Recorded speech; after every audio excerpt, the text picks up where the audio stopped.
할렐루야. 오늘은 씨를 뿌리러 나가서 뿌릴새라는 제목으로 하나님의 말씀을 대언하도록 그렇게 하겠습니다.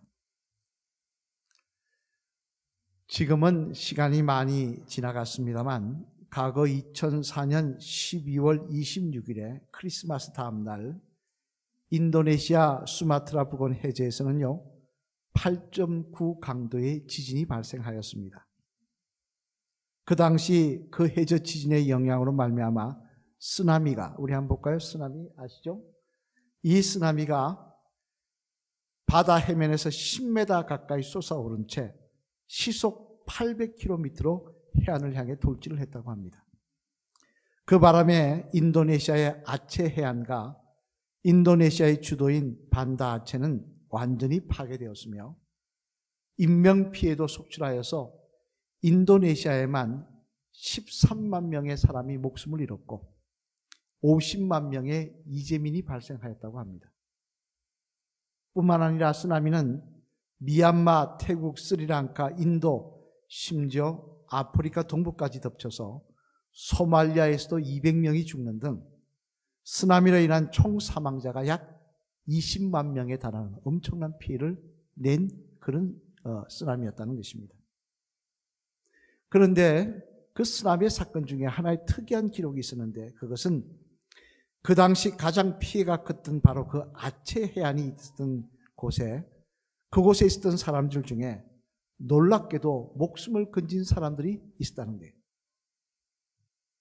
그들은 유럽 쪽 관광객 일행들이었는데 그래 기자가 관광객들에게 묻기를 10m 높이의 쓰나미가 놀라운 속도로 몰려오는 바람에 해안에 있는 사람들이 거의가 다 죽었는데 어떻게 당신들은 손가락 하나 다치지 않고 살아남을 수 있었습니까? 라고 물어보았다고 합니다만 그 대답은 이런 것이었습니다.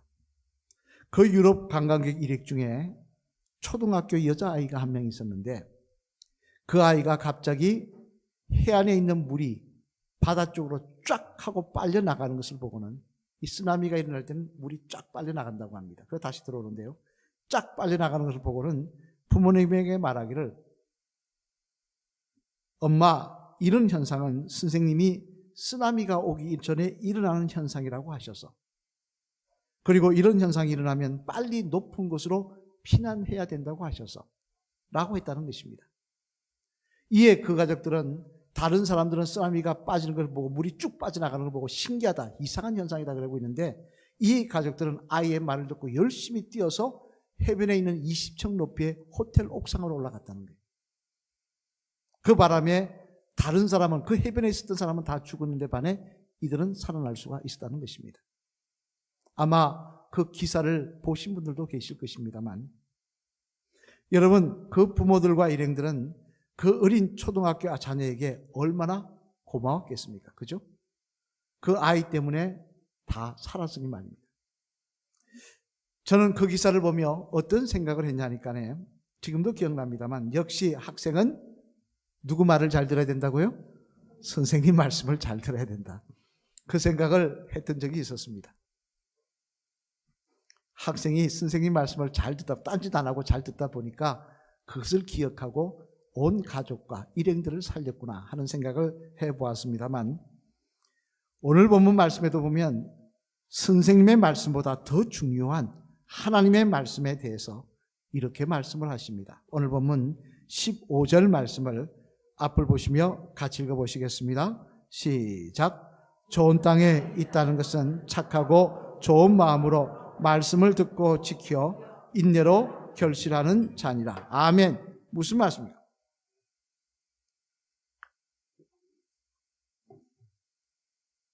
이는 무엇보다 먼저 하나님의 말씀을 잘 들어야 한다는 것입니다. 좋은 마음으로 말씀을 듣고 모든 일의 시작은 하나님의 말씀을 듣는 일에서 시작한다는 것입니다. 왜냐하면 그래야 그 들은 마음이 심겨져서 자라고 하나님 앞에 아름다운 결실을 맺을 수가 있으며 또 나아가 그러므로 말미암아 하나님께 칭찬받는 성도가 될 수가 있기 때문이라는 것입니다. 그래서 무엇보다 먼저 좋은 마음으로 말씀을 잘 들으라 라고 말씀하고 있는데, 그런데 오늘 본문의 말씀에 보면 이처럼 중요한 하나님의 말씀을 우리가 듣고자 하여도, 그 말씀을 듣고 마음밭에 심고자 하여도 방해가 있다라고 말씀을 하고 있더라는 것입니다. 즉 우리가 하나님의 말씀을 바로 들어 하나님의 사람으로 거듭나서 믿음의 사람으로 사명을 감당하며 살면 참 좋겠는데, 그러나 현실적으로는 그렇게 하지 못하도록 우리들의 모습 속에 방해가 되는 모습이 있더라는 거예요. 그래서 이런 방해의 모습들이 비록 우리가 이 자리에 나와서 하나님의 말씀을 들어도 우리들로 하여금 하나님의 사람으로 거듭나지 못하게 하고, 또 믿음의 사람으로 바로 서지 못하게 하여서 몇 년을 교회에 다녀도 전혀 변화가 없게 하더라 라고 말씀하고 있는 것입니다만,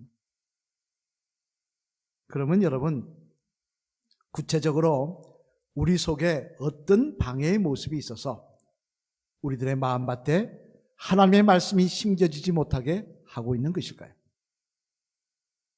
바라기는 오늘은 이 말씀을 통해 저와 여러분 모두 하나님의 말씀이 우리 마음밭에 심겨지는 것을 방해하는 그런 모습들이 무엇인지 깨달아 주님이 주시는 능력으로 물리치심으로 말미암아 믿음의 사람으로 다 바로 서는 귀한 역사가 일어나기를 주님의 이름으로 축원합니다. 그러면 구체적으로 우리 속에 어떤 방해의 모습이 있어 우리들의 마음밭에 하나님의 말씀이 심겨지지 못하게 하고 있는 것일까? 그 내용을 본문 중심으로 살펴보면요, 먼저 첫째로 앞을 보시면 같이 읽겠습니다. 시작. 성도임에도 불구하고 하나님의 말씀에 대해 관심을 갖지 않는 모습입니다. 어떤 방해가 있느냐? 성도임에도 불구하고 하나님의 말씀에 대해서 관심을 갖지 않는 모습이 있더라는 것입니다. 그 모습이 말씀을 듣지 못하게 방해한다는 거예요. 오늘 보면 5절 말씀을 한번 같이 읽어보시겠습니다. 앞을 보시며 시작. 씨를 뿌리는 자가 그 씨를 뿌리러 나가서 뿌릴새 들어는 길가에 떨어짐에 밟히며 공중의 새들이 먹어버렸고. 아멘. 무슨 말씀입니까? 농부가 지금 씨를 뿌리고 있는데 그 씨를 뿌리는 중에 밭 사이에 길이 있다는 것입니다. 그 길가에 뿌려지는 씨앗도 있어서 그 씨를 새가 물어가 버렸다는 것이 말씀입니다만, 이는 다시 말해 성도임에도 불구하고 하나님의 말씀이 떨어져야 될 마음밭이 길가와 같아서, 다시 말해 말씀에 대해서 관심이 없어서, 받아들이고자 하는 마음이 없어서 하나님의 말씀이 한번 자라보지도 못한 채 사라져버린다는 것입니다. 당장 사도행전에도 보면요, 그런 사람이 나오는데, 사도행전 20장 7절 말씀 우리 한번 같이 읽어보실까요? 앞을 보시며 시작. 그 주간의 첫날에 우리가 떡을 떼려 하여 모였더니 바울이 이튿날 떠나고자 하여 그날들에게 강론할세 말을 밤중까지 계속하며. 아멘. 무슨 말씀입니까? 이는 바울이 3년 동안 목회하던 에베소 교회를 떠날 때 이야기입니다만, 바울은 이때가 이제 에베소 교회인가 마지막인 줄 알았습니다. 이 다음에 바울은 이제 끌려가서 재판을 받게 됐고 사형 선고를 받게 되는데요, 마지막인 줄 알고 밤늦도록 그 교인들을 불러놓고 말씀을 전했다는 것입니다. 그러면 얼마나 정성을 다하여 정말 목숨을 걸고 말씀을 전했겠습니까?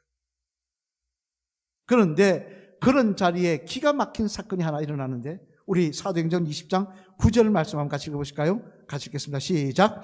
유도고라 하는 청년이 창에 걸터 앉아 있다가 깊이 졸더니 바울이 강론하기를 다 오래하며 졸음을 이기지 못하여 3층에서 떨어지거늘 일으켜보니 죽었는지라. 아멘. 무슨 일이 일어났다는 것입니까? 바울이 말씀을 전하고 있는데 유도고라는 청년이 3층 창가에 걸터 앉아 있다가 졸다가 떨어져 죽었다는 것입니다. 물론 밤 늦도록 말씀을 전하니까 피곤해서 듣다가 졸 수 있습니다. 하지만 우리가 주목해야 볼 사실은 뭐냐? 유도고가 앉아있는 자리입니다. 다른 성도는 전부 바닥에 앉아서 말씀을 듣고 있는데 유도고는 어디 앉았다고 되어 있습니까? 창가에 앉아 있었다는 거예요. 창가에 걸터 앉아 있었다는 거예요. 아니, 바울은 지금 목숨을 걸고 생명의 말씀을 전하고 있는데 창가에 걸터 앉아가지고 말씀을 듣고 있는 이게 말이 되는 이야기입니까? 이런 단적으로 말해 유두고는 비록 교회는 나왔지만, 그래서 그 자리에 바울이 마지막이라니까 참석은 했지만 그의 마음속에는 정말 하나님의 말씀을 듣고자 하는 간절한 마음이 없었다는 것입니다. 그러다 보니 바울을 통하여 전해지는 귀한 생명의 말씀인 하나님의 말씀은 다 흘려버린 채 3층 창문턱에 앉아있다가 떨어져 죽어버렸던 것입니다만, 여러분이 얼마나 기가 막힌 말씀입니까? 다른 자리도 아니고 생명의 말씀이 전파되는데 졸다가 죽었다가 바울이 살리지 않았으면 그렇게 죽어버렸을 것이라고 이야기하니 말입니다. 하지만 이런 모습은 비단 유두고만의 이야기는 아니더라는 것입니다. 과거 시골에서 첫 목회를 할 때 제가 성함은 말씀드리지 않겠습니다. 한 여자 집사님이 계시는데 이분은 예배 시간 때마다 주무시는 겁니다. 크지도 않은 교회, 한 10평 되는 조그마한 교회에서 많지도 않은 교인들 보고 앉혀놓고 설교를 하는데 주무시다 그냥 가만히 주무시면 되는데 한 번씩 성경책이 툭 떨어집니다, 바닥으로. 그러니까 어떻게 됩니까? 툭 소리가 나니까 사람들이 다 쳐다보면 저도 말씀 끊고 그기도 한 번씩 그렇게도 하세요. 그래서 제가 물어봤습니다. 집사님, 왜 이렇게 교회 오실 때마다 주무십니까? 그랬더니 하시는 말씀이 멋쩍게 웃으면서 뭐라고 하시느냐, 농번기가 되어서 너무 피곤하고 힘들어서 그렇다는 거예요. 그래서 제가 부임한 지 첫 해였으니까 그 말씀을 듣고는 이 집사님이 너무 힘들어서 그렇구나, 농번기 끝나면 안 주무시겠구나 그랬습니다. 지켜보았는데 농번기 끝나도 어떤 것 같습니까? 또 주무시더라는 거예요. 교회에 오시면 아예 주무실 준비를 하고 딱 눈 감고 시작을 하더라는 것입니다. 몇 번을 권면을 드렸지만 변함이 없기에 이 집사님은 아예 말씀을 안 들으시고 교회에 모자라는 잠 보충하러 오시는구나 하고 생각을 하고는 포기해버렸습니다만, 그러나 여러분, 만약 우리들의 모습이 이 집사님처럼 교회에 나와서도 하나님의 말씀을 집중하여 듣지 않고 모자라는 잠을 보충하거나 습관적으로 생각이 딴 곳에 가 있으면 무엇보다 절대 마귀의 역사를 이길 수 없다는 사실을 우리는 알아야 합니다. 당장 에베소서 6장 17절 말씀해 보면 사도 바울이 믿음의 사람인 우리들에게 뭐라고 권면을 하십니까? 우리 한번 같이 읽어보실까요? 에베소서 6장 17절 말씀 같이 읽겠습니다. 시작. 구원의 투구와 성령의 금 곧 하나님의 말씀을 가지라. 아멘. 무슨 말씀입니까?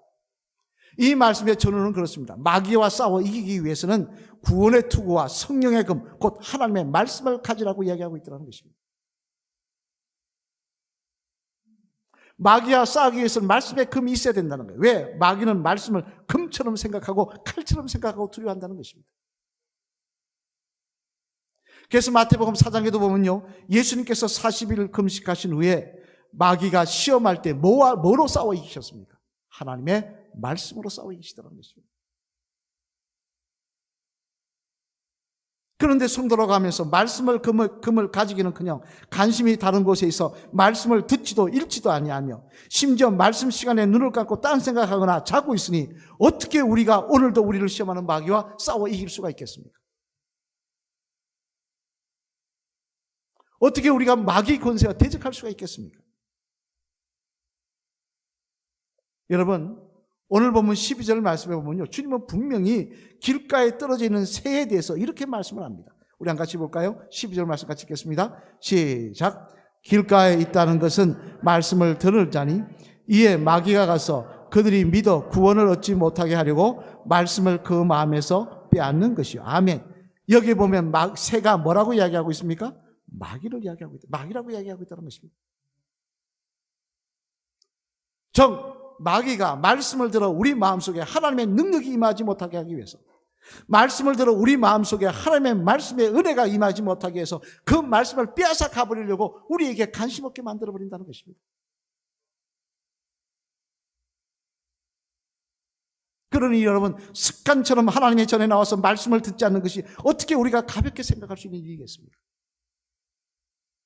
어떻게 그럴 수 있다고 이야기할 수 있겠습니까? 그건 지금 마귀하고 짝짝꿍되어서 나 가져가라, 다 가져가라고 하고 있는 거 아니겠습니까?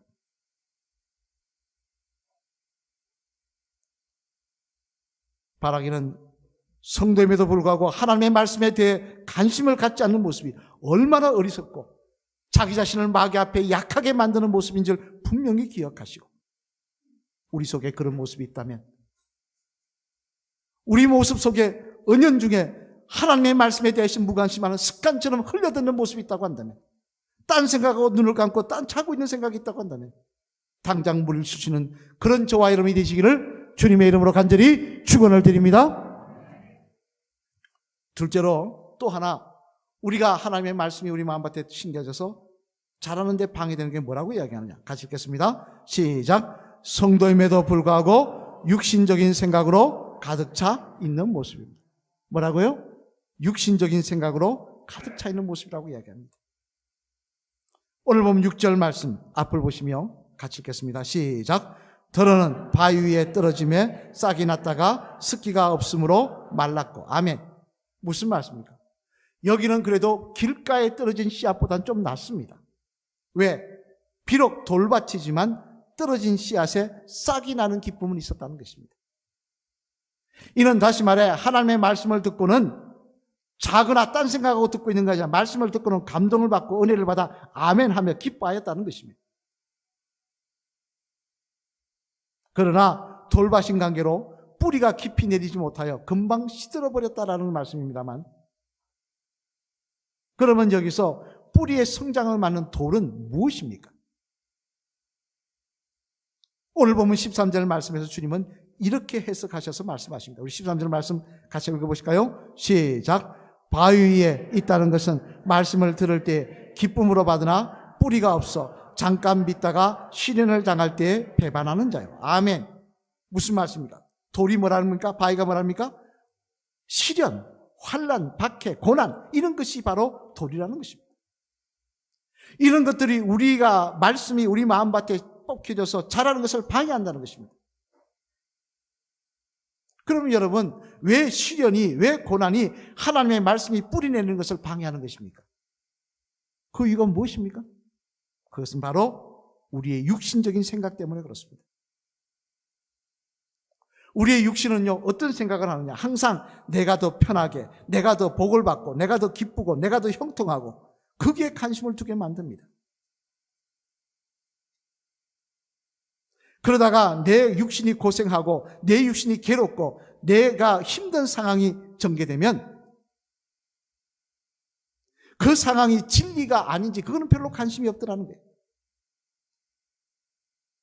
아무리 진리라고 하더라도 그것이 나에게 손해가 되고 나를 힘들게 하는 것이라고 한다면 결국 그 진리를 따르지 않는 모습을 보여주더라는 것입니다.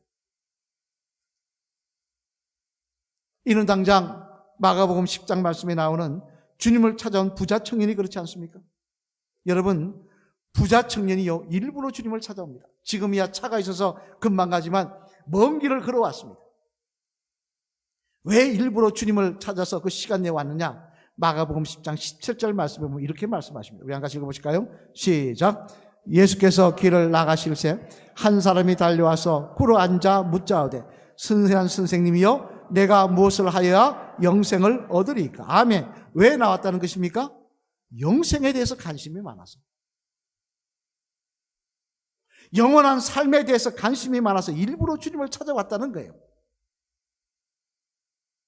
그래서 주님 앞에 나와서 어떻게 영생을 얻고 얻을 수 있습니까? 라고 물어봤다는 거예요.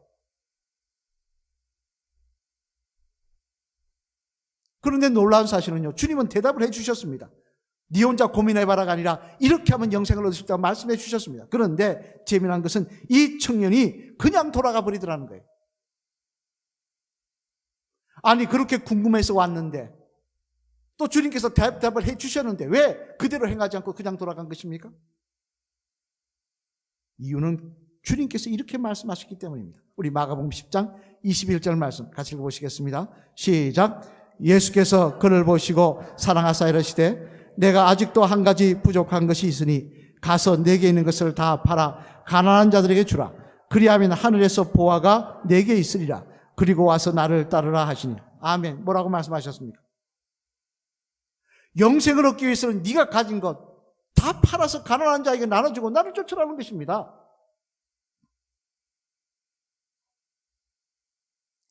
다시 말해 예수님을 믿으면 돈을 더 많이 버는 줄 알았는데, 예수님을 믿으면 손해 안 보고 큰 이익을 보고 잘 되고 형통할 줄 알았는데 현실은 아니더라는 거예요. 나에게서 빼앗아가는 것이 있고 희생해야 할 것이 있으며 때때로 주님 때문에 시련을 당하기도 하고 고난을 통해 힘들어할 때도 있더라는 것입니다. 그러자 어떻게 합니까?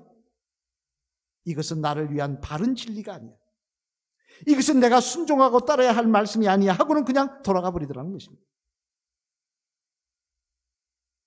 그래서 한 기독교 철학자는 이런 말을 한 적이 있습니다. 그리스도의 최대의 적은, 그리스도교회 믿는 성도의 최대의 적은 공산주의가 아니라 실용주의다라고 말해요. 여러분, 실용주의가 뭡니까? 그것은요, 진리하고는 상관이 없습니다. 진리의 여부에는 관심이 없이 그지 이것이 나에게 이익이 되는가, 이것이 나에게 유익이 되는가, 그것만을 생각하는 게 실용주의입니다. 바로 이 실용주의에 익숙한 우리들은 어떻게 하느냐? 하나님의 말씀을 듣고 감동을 받아도 나중에는 뭐라 생각하느냐? 이 말씀에 순종하는 것이 나에게 이익이 되는가 안 되는가를 따지더라는 거예요. 이익이 안 되면 포기하더라는 거예요.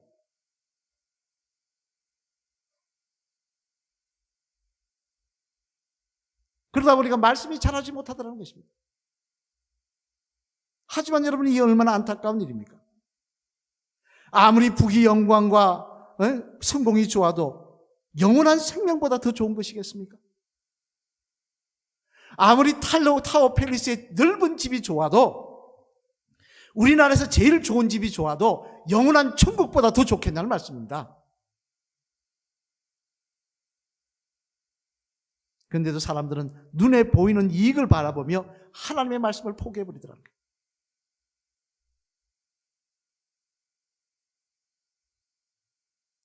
이처럼 우리의 육신의 생각은요, 또한 하나님의 말씀이 우리 속에 자리 잡고 우리 속에 심겨져서 자리 잡고 살아가는 것을 방해한다는 사실을 알아야 합니다. 그러한 모습이 있을 때 삶은 이곳만이 아니라 영원한 하나님의 나라가 있음을 기억하며 그런 생각들을 다 물리칠 수 있는 저와 여러분들이 되시기를 주님의 이름으로 축원합니다. 마지막 셋째로 또 하나 우리의 말씀이 우리 마음밭에 심겨서 자라는데 방해가 되는 것이 있다고 하시는데요. 같이 읽겠습니다. 시작.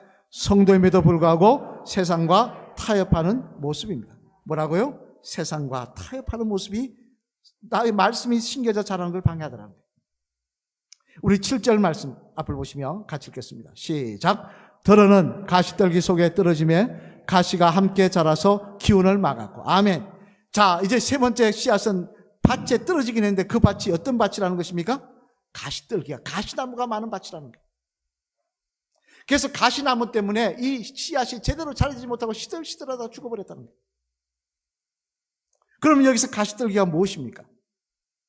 이에 대해서 주님은 오늘 보면 14절 말씀에서 이렇게 말씀하십니다. 우리 14절 말씀 앞을 보시면 같이 읽겠습니다. 시작. 가시떨기에 떨어졌다는 것은 말씀을 들은 자이나 지내는 중 이생의 염려와 재물과 향락에 기운이 막혀 온전히 결시하지 못하는 자요. 아멘. 무슨 말씀입니까?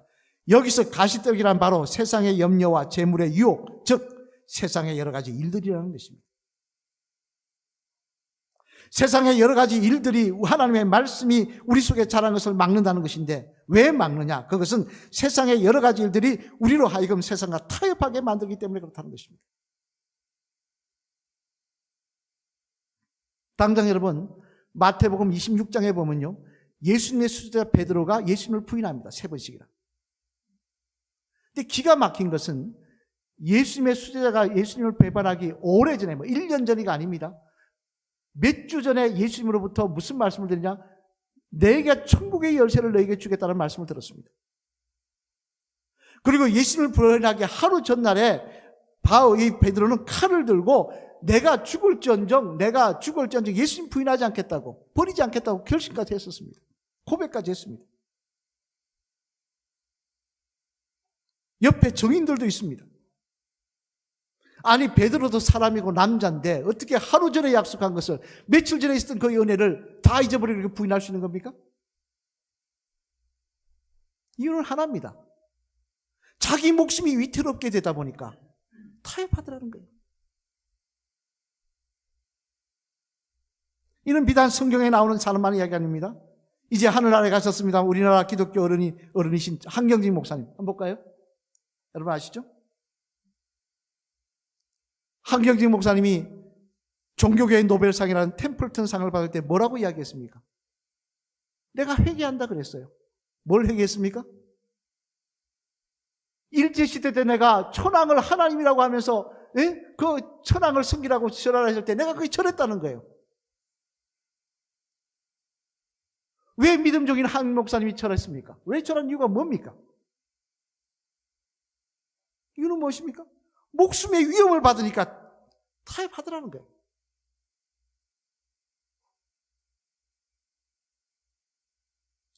디모데 3장 12절 말씀해 보면요, 사도 바울은 분명히 이렇게 말씀해요. 우리 디모데후서 3장 12절 말씀 같이 읽어보시겠습니다. 시작.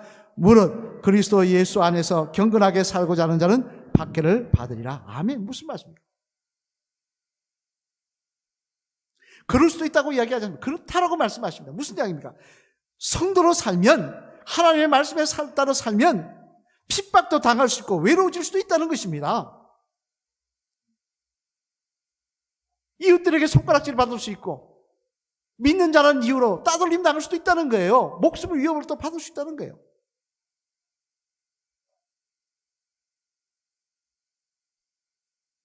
그런데 이것을 피하려고 하니까 어떻습니까? 결국 하나님의 백성이지만 하나님의 말씀과는 상관없는 모습으로 삶을 살아가더라는 것입니다. 또 때로는 내가 믿는다는 사실이 남에게 밝혀지기를 원하지 않더라는 것입니다. 제가 늘 말씀드립니다만 집사님 그러면 다른 사람이 좀 보고 있으면 미안하면 교회에서 집사지 밖에서 집사냐고.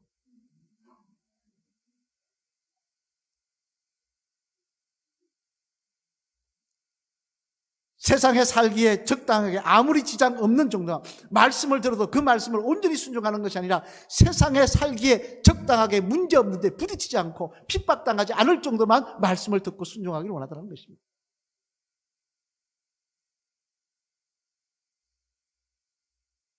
하지만 여러분, 저와 여러분들이 이런 모습으로 있다고 한다면 어떻게 우리가 하나님의 십자가 군병이라고 찬양할 수가 있겠습니까? 어떻게 주님 앞에 갔을 때 내가 주님 십자가 지고 주님 따라왔습니다 하고 이야기하며 내 십자가를 내려놓을 수 있겠냐는 말씀입니다.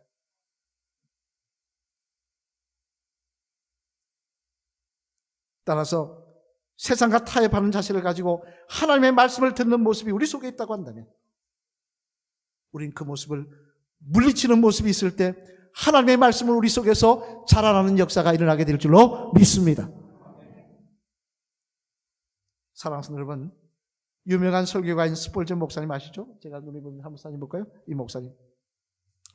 이 목사님도 처음에 성도했을 때 마음이 뜨거운 사람이 아니었습니다.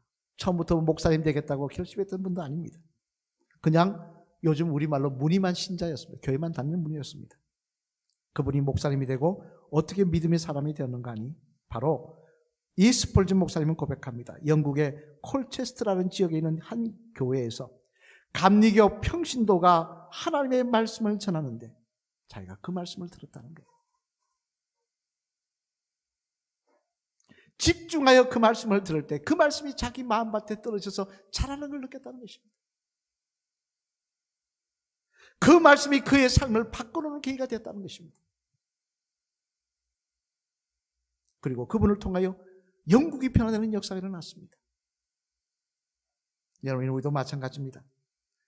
우리들에게도 하나님의 말씀이 심겨져서 자라야 부족하고 어리석은 저와 여러분을 통하여 하나님께서 영광 받으실 일들이 우리의 삶 속에 많이 일어나게 될 줄로 믿습니다.